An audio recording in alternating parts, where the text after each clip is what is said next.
बिंबे सकल दस दिसे केसलोमादि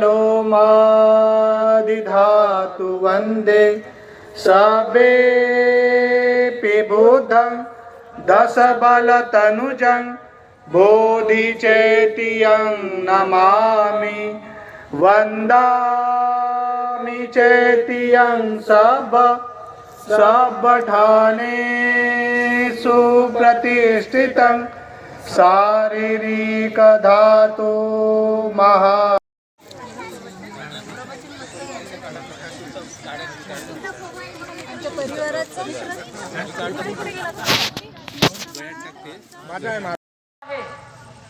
हे सगळं गरजेचं आहे. परित्राण केलं पाहिजे, विहार बांधली पाहिजे. बाबासाहेब त्याच्या विरुद्ध नाही आहेत, पण बाबासाहेबांची भूमिका समजून घ्या की धम्म प्रचार प्रचारकांनी करणे म्हणजे केवळ उपदेश करणे नव्हे, ग्रंथ वाचणे नव्हे, वाचून दाखवणे नव्हे, संघटना स्थापन करणे, विहार बांधणे, पूजा प्रार्थना परित्राण पाठ करणे नव्हे. साध्य आणि साधन याच्यातलं अंतर समजून घेतलं पाहिजे. साध्य काय करायचं आहे, ही साधनं आहेत. बाबासाहेबांनी भूमिका काय मांडलेली आहे, प्रचारक कसा असला पाहिजे, तर ही साधनं आहेत. हे म्हणजे साध्य नाही आहे. बौद्ध धम्माचा प्रचार करणे, बौद्ध धम्माचा विस्तार करणे हे मुख्य उद्देश आहे. श्रोतापन्न बनणे, प्रचारक म्हणून एका दिशेला जाणे, आर्य संघाला जो तथागतांनी उपदेश केला त्याच्यामधून ही जी संकल्पना आलेली आहे ती या पद्धतीने म्हणजे लक्षात घ्यायची आहे. सध्याचं चित्र पाहिलं तर आपला म्हणजे वर्षावा सुद्धा हा कर्मकांड झालेला आहे. बरोबर आहे. वर्षावासामध्ये काय घडतं, जर म्हणजे प्रचारक म्हणून अनालिसिस केलं बौद्ध धम्माचं तर काय लक्षात येईल तुम्हाला, नाही काय. आपण विहार बांधतो, चांगली गोष्ट आहे. आपण बौद्ध धम्माचं अध्ययन करतो, चांगली गोष्ट आहे, नाही काय. पण मी बदललो पाहिजे, माझा विकास झाला पाहिजे, मी माणूस म्हणून लोभ मोह देशातून मुक्त झालो पाहिजे, तरच माझा प्रभाव पडणार की नाही. तुम्ही जर स्वतःमध्ये परिवर्तन घडवून आणत नसाल तर तुम्ही समाजामध्ये परिवर्तन कसं घडवून आणणार. हाऊ इट इज पॉसिबल, हे शक्य नाही. आणि म्हणून म्हणजे त्रिरत्न बौद्ध महासंघ निर्माण म्हणजे करण्याची गरज उत्पन्न झाली. आणि उर्गेन संरक्षितांनी हे सगळे ध्येय उद्देश भारतातील बौद्ध धम्म 20 वर्ष राहून अध्ययन करून म्हणजे ही यंत्रणा निर्माण केली. आपल्याला यंत्रणा पाहिजे असते, कारण की धम्म सेवक हा शब्द प्रयोग प्रचारकासाठी वापरून पुढे बाबासाहेब तिसरी गोष्ट काय म्हणतात की म्हणजे प्रचारकांनी बुद्धाच्या धम्माचा प्रचार आणि प्रसार करण्यासाठी, बुद्धाचा धम्म प्रचार प्रसारासाठी मिशन म्हणून काम केलं पाहिजे. इंग्रजी शब्दप्रयोग वापरला मिशन. त्याचं मिशन असलं पाहिजे, त्याचं एकमेव ध्येय असलं पाहिजे प्रचारकाचं की बौद्ध धम्माचा प्रचार आणि प्रसार करणे. मग तो प्रचारक कसा असला पाहिजे, तर कला विज्ञानामध्ये पारंगत असला पाहिजे, तो आध्यात्मिक कुलामध्ये राहणारा असला पाहिजे, आणि त्याचबरोबर म्हणजे त्याने म्हणजे साध्य आणि साधन याच्यामध्ये अंतर समजून घेतलं पाहिजे. या प्रकारे त्याची म्हणजे प्रतिज्ञाबद्धता पाहिजे. आणि म्हणून तिथे प्रचारकासाठी बाबासाहेबांनी म्हणजे ज्या उर्गेन संरक्षितांसोबत जे काही त्यांचं संभाषण झालं, अध्ययन झालं, त्यामधून ही गोष्ट आपल्याला पाहायला मिळते की त्रिरत्न बौद्ध महासंघ ही म्हणजे एक विकासाचं सिस्टम आहे, विकासाची पद्धती आहे.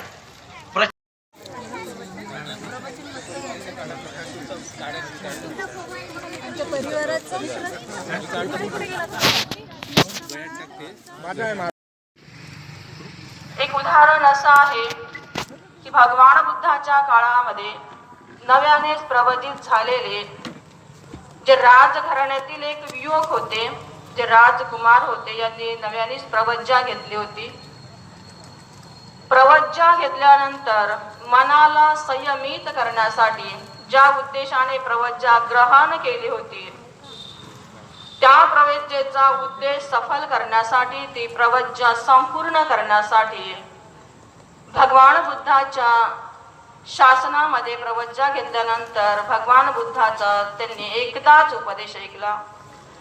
भगवान बुद्धांनी त्यांना जो उपदेश केला त्या उपदेशाला धारण करून, ते उपदेश चांगल्या प्रकारे समजून, समोरचं जे ज्या उद्देशाला सब दुःख निस्सरणं निब्बाणं सच्चिकरणथाय, संपूर्ण दुःखातून मुक्त होण्यासाठी, निर्वाणाचा साक्षात्कारासाठी जी प्रवज्जा असते, ती प्रवज्जा सफल करण्यासाठी आता हे नवीन प्रवचित म्हणजे आता भंते आहेत, भिक्षू आहेत, हे एका अरण्यामध्ये एकांतवासामध्ये गेले आणि थोडी साधनेला सुरुवात केली. साधना करता बऱ्याच अनेक ज्या काही गोष्टी माहीत नव्हत्या त्या भगवंताच्या उपदेशाला धारण करून बऱ्याच गोष्टी क्लिअर होत गेल्या. मन चांगल्यापैकी कंट्रोलमध्ये वशमध्ये आलं. पण अचानक एक घटना अशी घडली की विचार असा उत्पन्न झाला की या संसारामध्ये सर्वात श्रेष्ठ काय असू शकतं. हा असा प्रश्न उत्पन्न झाला की या प्रश्नाचं उत्तर बिलकुल त्यांना मिळेना. आणि आपल्याला माहित आहे, जेव्हा एखादा प्रश्न आपल्या मनामध्ये उत्पन्न होतो, त्या प्रश्नाचं जर योग्यरित्या उत्तर जर नाही मिळालं तर आपण स्वस्थ राहू शकत नाही, आपलं मन कुठेही लागत नाही, आपण कन्फ्यूज होतो. नेमकं त्या भिक्षूंचं पण असंच झालं. तो जेव्हा प्रश्न पडला की संसारामध्ये सर्वात श्रेष्ठ काय असू शकतं, खूप शोध केला, परंतु त्या प्रश्नाचं उत्तर मिळालं नाही. शेवटी ज्या ठिकाणी भगवान बुद्ध होते त्या ठिकाणी गेले आणि आपल्या मनातील जे समस्या उत्पन्न झाली, आपल्या मनामध्ये जो प्रश्न उत्पन्न झाला, तेच प्रश्न भगवंताला त्यांनी विचारला. भगवान, या जगामध्ये किंवा संसारामध्ये काय श्रेष्ठ आहे, मला याचं नेमकं खरं उत्तर मिळत नाही, ते तुम्ही मला समजून सांगावं. भगवान बुद्धांनी विचारलं, आयुष्मान, तुला काय वाटतं की या संसारामध्ये नेमकं काय श्रेष्ठ असू शकतं. तेव्हा त्यांना असं वाटलं, त्या भंतेला, भिक्षूला, भगवान, मला असं वाटतं की या जगामध्ये, या संसारामध्ये ही धरती श्रेष्ठ आहे. आयुष्मान, ही धरती का श्रेष्ठ आहे असं तुला वाटतं. कारण भगवान, ही धरती प्रत्येक प्राणी मात्राला, प्रत्येक सजीवाला, प्रत्येक सत्वाला जगण्यासाठी आधार देते. ती कुणाचाही तिरस्कार करत नाही.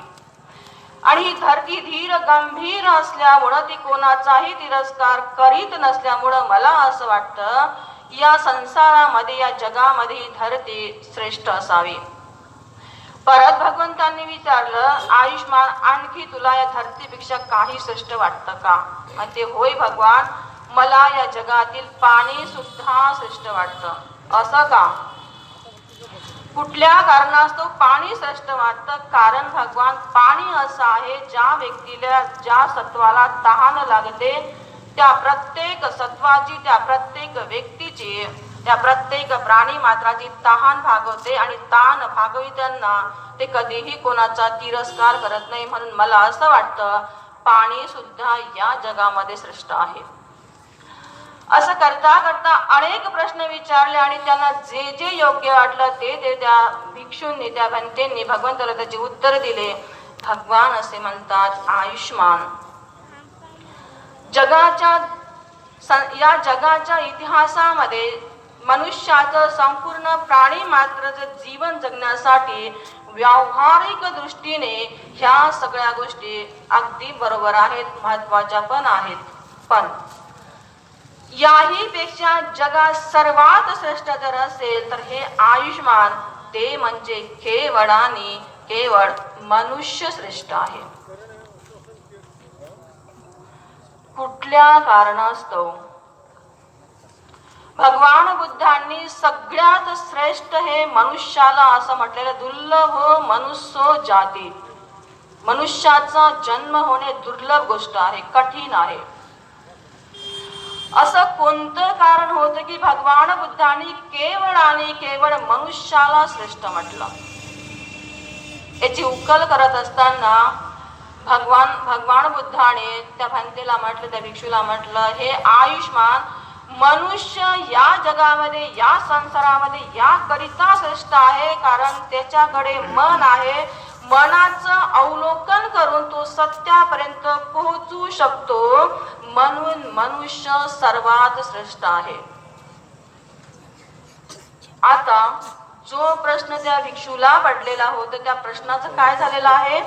निराकरण झालं. जेव्हा एखाद्या प्रश्नाचं निराकरण होतं तेव्हा आपण सुद्धा फील करतो की आपलं माइंड सुद्धा बिलकुल रिलॅक्स होता.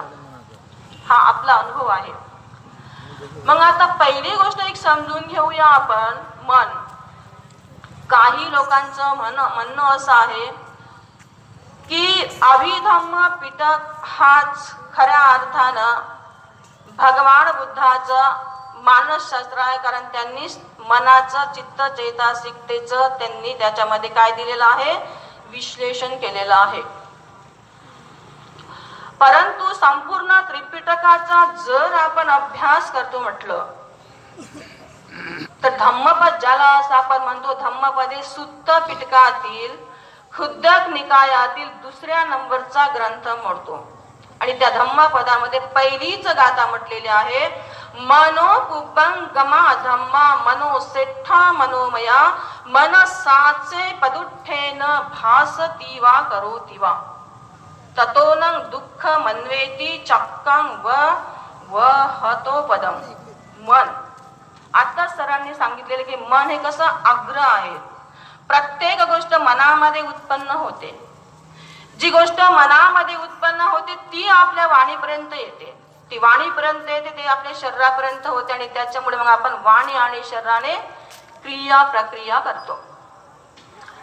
अशा प्रकारे त्रिपिटकाचा जर थोडासा आपण अभ्यास जर केला तर ज्याप्रमाणे एखादं पाणी आण असं म्हणतो, ठोस रूपाने आपण पाणी आण असं म्हणतो आणि पाणी पितो, पण H2O जर म्हटलं तर H2O सुद्धा हे काय त्या पाण्याचं सूक्ष्म रूप आहे. H2 ला आपण डायरेक्ट पाणी नाही म्हणतो, H2Oच म्हणतो. तर अशा प्रकारे बुद्धाचे मानसशास्त्र समजून घेत असताना तीनही पिटकाचा जेव्हा अभ्यास करतो, ज्याला ओहार देसना असं म्हटलं जातं, म्हणजे जे काही उदाहरणं व्यावहारिक गोष्टी समजाव्यात, चांगल्या प्रकारे ठोस मानाने त्या गोष्टी समजाव्यात म्हणून सुत्त पिटकामध्ये अशी काही उदाहरणं आहे, ती उदाहरणं वाचली की व्यक्तीला बिलकुल आपले व्यवहार करायला लागतात. विनय पिटक वाचलं की एक प्रकारे ते भिक्षू आणि भिक्षुणींचं कोड आहे, धर्म आणि विनय त्याच्यामध्ये आहे. परंतु ते जर वाचल्यानंतर तर त्याचा सुद्धा केंद्रबिंदू येतो ते फक्त आणि फक्त तिथं सुद्धा मनच येते. अभिधम्म हे असं एक पिटक आहे ज्याला आपण पाणी आणू असं म्हणू शकत नाही, त्याला H2O म्हणतो. अशा प्रकारे अभिधम्म हे मनाचं काय आहे? एक प्रकारचं H2O म्हणजे सूक्ष्म रूप आहे. परंतु उद्देश मात्र हे तीनही पिटकाचा जेव्हा अभ्यास आपण चांगल्या प्रकारे करतो तर एक गोष्ट नक्कीच कळते, बुद्धाने शिकवले जे मानसशास्त्र आहे ते आपल्याला थोडं समजून घ्यायला सोपं जातं. का? अनेक अशी उदाहरणं आपल्याला त्रिपिटकाच्या साहित्यामध्ये मिळतात. जेव्हा जेव्हा आपण उदाहरणं वाचतो, मग ते उदाहरण पटाचाराचं असो, किस्सा गौतमीचं असो, कुठल्याही ब्राह्मणाचं असो, कुठल्याही व्यापाऱ्याचं असो, कुठल्याही राजाचं असो, जे भगवान बुद्धाच्या सानिध्यामध्ये जे लोक गेलेत, जे लोक सानिध्यामध्ये गेले, ज्या लोकांना भगवान बुद्धाने उपदेश केला, ते उपदेश धारण केल्यानंतर प्रत्येक व्यक्तीने आपल्या तिथं मनाचं अवलोकन करून एक आपल्यामध्ये मनुष्यत्व प्राप्त केलं होतं की ज्यामुळे त्या काळामध्ये मार्गफळापर्यंत सुद्धा केवळ भिक्षू आणि भिक्षुनीच नाही तर उपासक आणि उपासिका सुद्धा श्रोतापन्न सकृदागामी अनागामी पर्यंत पोहोचलेले आपण पाहतो.